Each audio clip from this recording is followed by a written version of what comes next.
многу ми значи кога имам читатели и критичари по број, како на секој од нас. Да.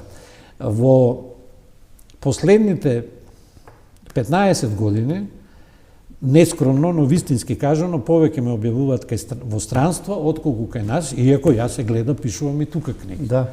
А како тоа дојде до тоа?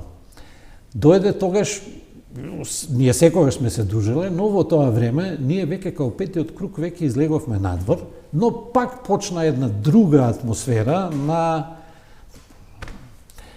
ајде да кажам, награди во тоа време, републички, мешавини, не книжевни некои работи. И се сеќавам, тогаш беше пак при крајот на прошлиот милениум, јас си седев дома, не бев многу расположен баш, и реков, Сашо, а секој и сега пред Нова година си правам список на работи кои треба да си ги направам следната година. Која ќе ти биде првата работа? И прво направив преводи. Сватив дека тоа единствено ќе ме излече, како што хаикуто ме излече тогаш, од ситуација да не влезам во една, не депресија, но незадоволство.